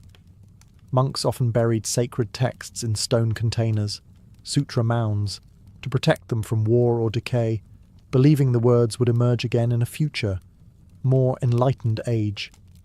In the Buddhist world, libraries weren't just places, they were acts of compassion. Preserving a text was preserving the Dharma. Shelves were altars. Ink was prayer. These sacred libraries may have been quiet, but their influence resonated across continents, carrying peace, logic, and enlightenment, one manuscript at a time. When we imagine ancient libraries, we often think of scrolls and parchment, temples and marble. But across the oceans, in the Americas, civilizations were building their own repositories of knowledge. Fragile, beautiful, and largely destroyed before they could be studied. What we lost in the Maya, Aztec, and Inca libraries is not just text, it's an entire world view. The Maya were among the most literate pre-Columbian cultures. They developed a complex writing system of glyphs, combining logograms and syllables, used to record astronomy, rituals, history, and cosmology. Their books, known as codices, were made from bark paper covered in white lime and folded like a screen. These codices were painted in vibrant colours, filled with precision and symbolism, and stored in temple vaults and royal libraries. At their peak, the Maya likely possessed hundreds, if not thousands, of codices. But when the Spanish arrived, most were declared heretical and burned by missionaries. The most infamous case was Bishop Diego de Landa, who ordered vast quantities of Maya books destroyed in 1562. He later wrote, "We found a large number of books in these characters, and since they contained nothing in which were not to be seen as superstition and lies of the devil, we burned them all." Only 4 Maya codices survive today. The Aztecs, too, maintained vast archives of amoxtin, books written on deerskin, agave fibers, or bark paper. These included calendars, tribute records, histories, and myths. Scribes known as tlaquilos painted intricate glyphs and symbols using natural pigments, creating living documents that were part sacred, part administrative. These libraries were often housed in royal palaces and temple complexes. The Inca Empire, though lacking a formal writing system, preserved knowledge through quipu, knotted strings used to record numerical data and possibly narrative information. Stored in state archives, these bundles were read by trained officials called quipucamayos and used to manage the vast empire's census, taxes, and military logistics. But the arrival of European conquest brought brutal cultural erasure. Libraries were torched, quipu burned or buried, and entire intellectual traditions silenced within a generation. Unlike Alexandria or Nineveh, there were no great fires we can point to, just waves of colonial policy and missionary zeal that erased centuries of wisdom. The libraries of the Americas didn't just vanish, they were deliberately unremembered. And the silence they left behind still echoes, louder than words. The story of ancient libraries is not just a tale of preservation, it's a tragic chronicle of loss. Ashurbanipal's clay tablets survived only because fire accidentally baked them solid. The scrolls of Alexandria vanished into smoke. The Maya codices were burned by fearful hands. The Buddhist texts of Nalanda turned to ash under invasion. Time, conquest, and neglect conspired again and again to erase what was once considered eternal. It's estimated that more than 90% of ancient literature is lost. Whole genres have disappeared. Comedy plays of the Greeks, engineering manuals of the Romans, medical treatises from India, historical records from the Americas. We have the names of thousands of works, but not the words. Their absence is a void we can still feel. But why did so much vanish? Part of the answer lies in material. Clay cracks, papyrus decays, bamboo molds, parchment burns. Books before printing were delicate, often unique and vulnerable to even mild humidity. One leaky roof could ruin centuries of accumulated thought. War was worse. Invaders didn't just burn libraries, they erased identities. In ancient times, destroying a people's books was as strategic as destroying their armies. The other part of the answer is political. Knowledge is power, and power is selective. When regimes changed, so did the libraries. New rulers purged old ideologies. Heretical scrolls were destroyed, rival authors erased, entire schools of thought lost because they no longer fit the ruling narrative. And yet, fragments remain. Clay shards pulled from ruins, charred scrolls unrolled by modern technology, echoes of lost books quoted in surviving ones, a Roman historian referencing a vanished Greek poet, a Buddhist monk's copy of a manuscript that survived the burning of its original. A Maya glyph scratched into a temple wall no missionary ever found. These scraps are our link to the ancient mind. They remind us that knowledge is never truly safe, but also never entirely gone. Libraries may burn, but ideas migrate. They survive in translation, in memory, in adaptation. Today's digital archives, satellite backups, and global databases are our attempt to defy that long history of loss. But the lesson is still relevant. Preservation is not a one-time act. It's a responsibility. And every time we open a book, ancient or modern, we're helping ensure that memory, once nearly extinguished, continues to burn. Rapa Nui, better known to the outside world as Easter Island, sits in the middle of the South Pacific, over 2,000 miles from the nearest continental shore. Isolated, windswept, and hauntingly quiet, the island measures only about 63 square miles, but it holds one of the greatest enigmas of ancient engineering, the Moai statues. There are nearly 1,000 of them, towering stone figures with heavy brows, long noses, and pursed lips, all standing or fallen across the island. Most face inland, their backs turned to the sea, as though watching over the land. Many are half buried in the earth, their full bodies hidden beneath centuries of soil. Others lie in quarries, partially carved, abandoned mid-creation. Their very presence provokes wonder, awe, and 100 unanswered questions. Why were they built? Who carved them? How were they moved? And why did the people who created them eventually stop? These are the mysteries that have haunted explorers, archaeologists, and storytellers for generations. To outsiders, Easter Island seemed like a riddle frozen in volcanic stone. But to the Rapa Nui people, the island is no mystery at all. It's home. The Moai are not relics of a lost civilization. They are their ancestors. Though the first written accounts came from Dutch explorer Jacob Roggeveen in 1722, the history of the island stretches back centuries earlier, when Polynesian voyagers, navigating by the stars and waves, first settled this remote paradise. They named it Rapa Nui, meaning Great Rapa, and built a society rooted in deep spiritual tradition, clan identity, and a sacred connection between the living and the dead. The Moai were carved not as idols to be worshipped, but as living vessels of ancestral mana, spiritual energy. Each one represented a deified chief or important ancestor, standing watch over their descendants. The statues weren't just art. They were guardians, mediators between the heavens and the soil. But time, like the sea, is relentless. By the time European sails appeared on the horizon, the island's society had changed. The statues were toppled, the forests were gone, and what remained was a whisper of what once stood tall. And so Rapa Nui became a question mark in stone, its meaning not lost, but buried under centuries of silence. Long before the Moai stood sentry over the island's hills, the land was untouched, lush, forested, and silent, with only the cries of seabirds echoing over its volcanic slopes. Then, sometime between 800 and 1200 CE, a fleet of Polynesian canoes arrived. These voyagers, masters of the ocean, had navigated thousands of miles using nothing but the stars, ocean swells, and the flight patterns of birds. They came from the Marquesas or Mangareva, bringing with them not just people but pigs, chickens, taro, bananas, and sweet potatoes. Everything needed to build a new world. To land on Rapa Nui was to touch the edge of the earth.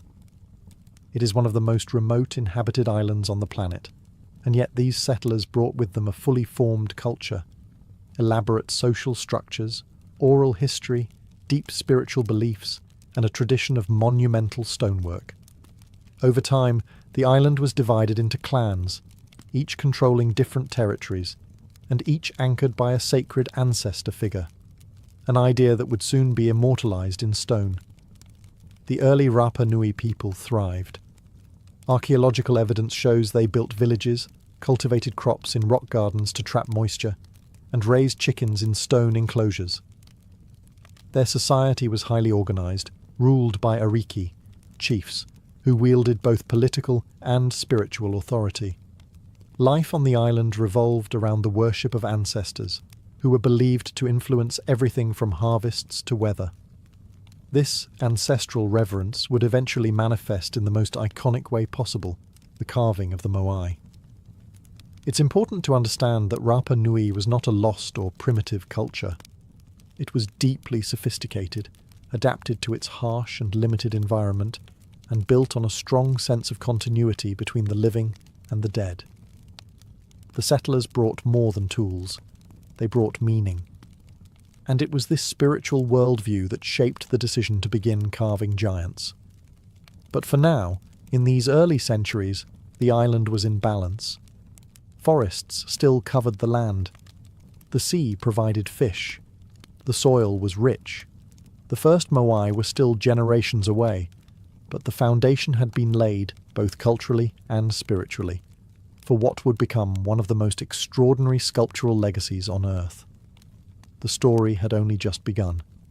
At the heart of Rapa Nui's sacred geography lies Rano Raraku, a volcanic crater with steep slopes and soft, carvable stone.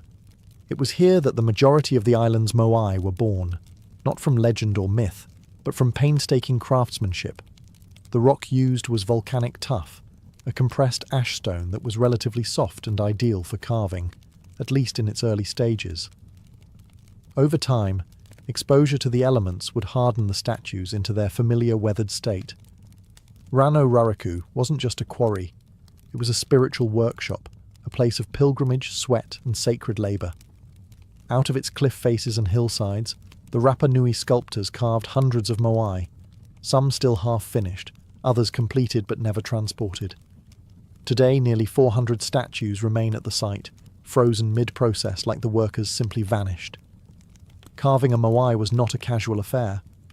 Each statue was commissioned by a clan to honour a specific ancestor, usually a powerful chief. The designs followed a symbolic formula: an elongated face, heavy brow, long ears, and a prominent nose. The body was often barely indicated, with arms pressed against the torso and fingers carved in thin, stylized relief. The Moai ranged in size from modest 6-footers to the colossal El Gigante, an unfinished statue over 70 feet tall and weighing an estimated 150 tons. Carvers used handheld tools made of hard basalt, a much tougher volcanic rock chipped into chisels and axes. The process took months, even years, requiring teams of artisans who passed down their knowledge through generations. As they worked, the Moai remained connected to the rock wall. Only when nearly complete would they be detached, slid downhill, and prepared for transport.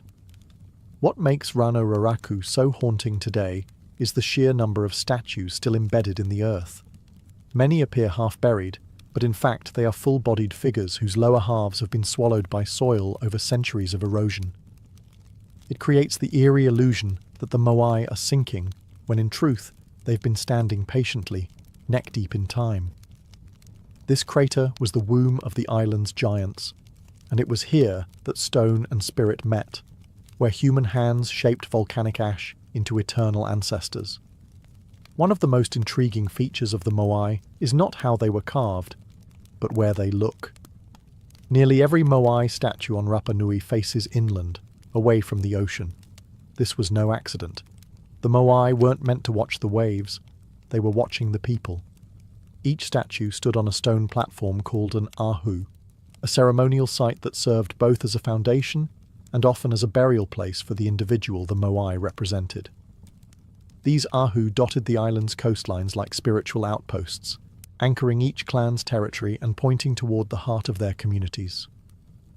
The Moai, in essence, stood as guardians, embodying powerful ancestors who watched over the villages and offered spiritual protection. To the Rapa Nui people, the Moai were more than sculptures.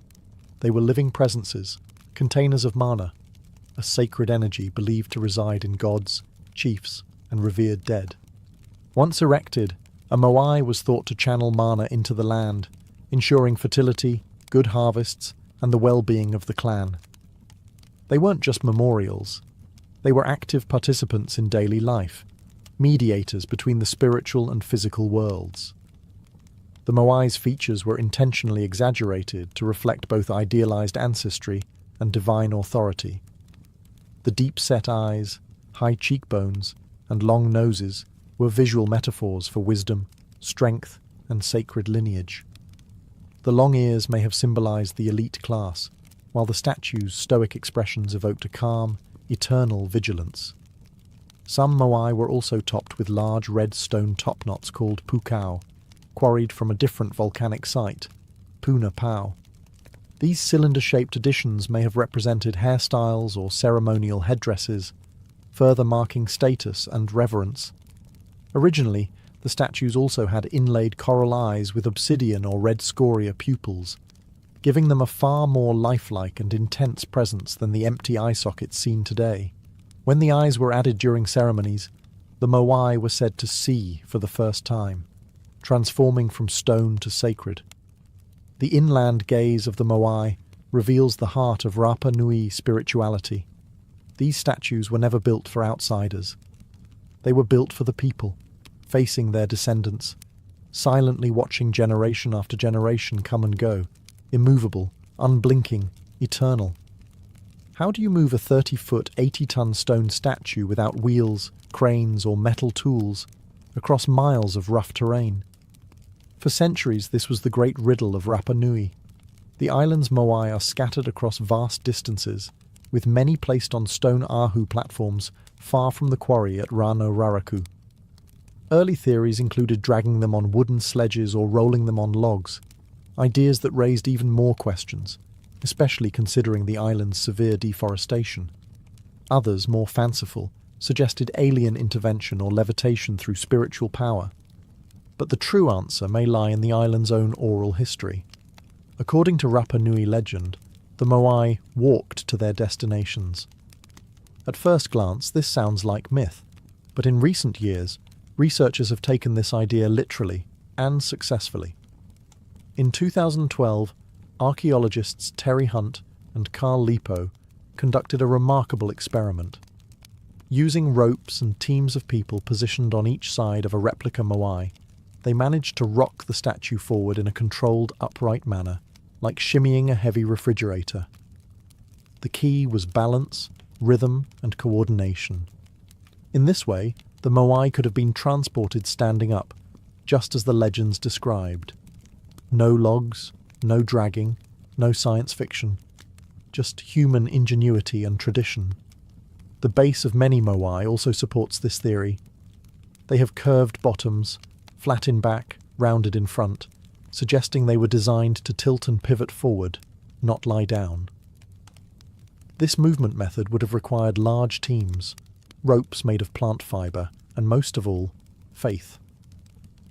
In Rapa Nui spirituality, the power to move the moai was attributed to mana, the sacred energy of the ancestors. Chiefs and priests were believed to command this spiritual force, which could animate the statues during rituals. So while engineers see physics, the Rapa Nui saw the divine at work. In truth, both were right. Transporting moai was not merely an engineering challenge, it was a ceremonial act, a public performance of unity, devotion, and ancestral connection. The moai didn't move by magic. They moved because people believed they had to. And in that belief, Rapa Nui's greatest engineering marvel was not stone. It was human cooperation driven by spiritual purpose. As centuries passed, the building of moai didn't slow down. It accelerated. The early harmony of Rapa Nui's clans gave way to increasing rivalry, as each group sought to honour its ancestors with larger, more imposing statues. What began as spiritual tribute gradually evolved into a competitive tradition of monumental pride. Clans vied for dominance not through warfare, but through stone craftsmanship. Bigger moai meant more mana, more prestige, and a stronger claim to ancestral power. Each clan sought to outdo the others, erecting taller statues, adding new features, and developing more elaborate ceremonial platforms. The race wasn't just about size, it was about spiritual superiority. This competition led to significant innovations. The introduction of pukau, large red stone top-knots carved from the volcanic stone at Puna Pau, added both height and symbolic weight. These top-knots, some weighing up to 12 tons, may have represented hairstyles worn by high-ranking chiefs or sacred headdresses, visual reminders of divine favour. Moai design also evolved. Early statues were relatively short and wide, but over time they grew slimmer, more angular, and dramatically taller. Some of the later moai exceeded 30 feet in height, towering over villages like ancestral titans. But this escalation came at a cost. To support the growing construction efforts, the island's forests were cut down, timber possibly used for food cultivation, fuel, building canoes, and, according to older theories, statue transportation. As tree cover vanished, soil erosion worsened, agricultural yields declined, and freshwater sources became harder to manage. The very resources that supported the Moai culture were slowly being exhausted, and yet the people didn't stop. Instead, they carved more statues, larger ones. They dug deeper into spiritual traditions, hoping the ancestors would restore balance. But the balance was already tipping. As the island's ecology deteriorated, tensions between clans began to simmer. Competition turned to resentment. The collaborative spirit that had once moved giants was cracking under the strain of survival. The golden age of Moai building had become a burden. But to stop building was unthinkable. The Moai were more than symbols. They were the heartbeat of Rapa Nui's identity. So the islanders continued, carving devotion from stone, even as the earth beneath them thinned. A spiritual arms race was underway, and no one could afford to lose. By the 17th century, the unthinkable had happened. Rapa Nui was unraveling. The very system that had once unified the island, ancestor worship through Moai construction, had pushed its resources to the breaking point. The forests were gone. Without trees, there were no canoes for deep-sea fishing, no wood to build or cook, and no shelter from the island's harsh sun and winds. The rich volcanic soil, once protected by roots and shade, had eroded. Crops withered. Fresh water became scarce. And yet, even as survival became difficult, the statues kept coming. Larger, more elaborate, more demanding of labour. The spiritual engine of the island had no brakes. But soon the people did something drastic. They stopped erecting the Moai. Some statues were abandoned mid-transport, left lying along ancient roads like forgotten giants. Others were half-finished at the quarry, their chisels frozen in time. The spiritual arms race had reached its limit. The ancestors could no longer provide what the earth could not sustain. Then came the topplings. Archaeological evidence shows that, beginning in the late 1600s, Moai across the island were deliberately pushed over, their necks snapped, their faces shattered. This wasn't the work of nature, it was human conflict. Clans began warring over land, water, and prestige. The very statues that once embodied unity became targets of revenge and rage. Oral traditions describe this period as the rise of the Huri Moai, the time of statue toppling. With faith in the Moai system collapsing, power shifted toward a new spiritual political order. The Birdman cult, which emphasized agility, competition, and ritual warfare over ancestral mana. This cultural upheaval marked the end of an era. By the time the first European visitors arrived in 1722, they found an island society vastly different from the one that had carved the Moai. None of the statues were standing on their platforms. The once vibrant spiritual system was broken, and the people were struggling to survive in a deforested, divided land. The downfall of Rapa Nui wasn't caused by a single event. It was a slow-motion collapse, triggered by environmental exhaustion, social competition, and a spiritual system that couldn't adapt quickly enough. What remained were toppled gods in stone, staring up at the sky, as if asking how it all went wrong. When Dutch explorer Jacob Roggeveen arrived on Easter Sunday in 1722, he found a society that had already endured collapse. The Moai stood toppled. The forests were gone. The Rapa Nui people were few in number, thin, wary, and weathered by generations of hardship.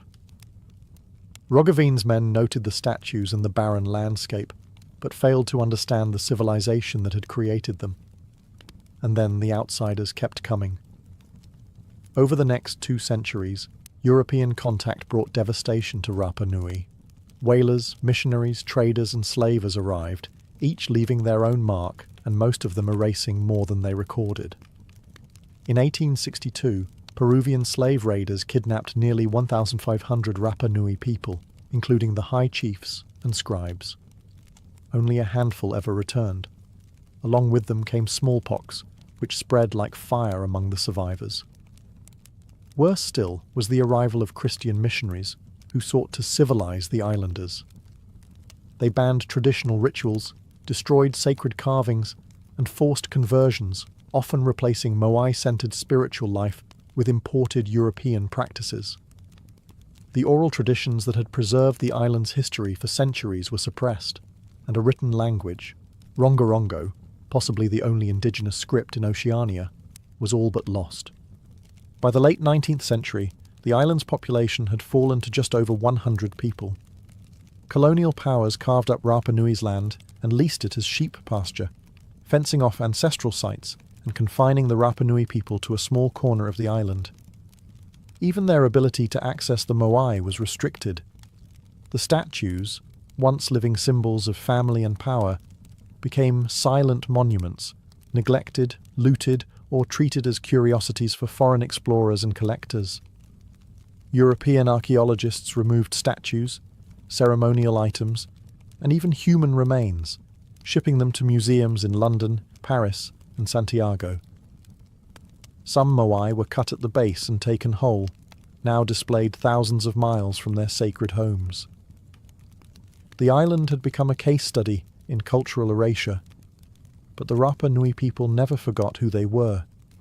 Even in forced silence, they carried the memory of the Moai.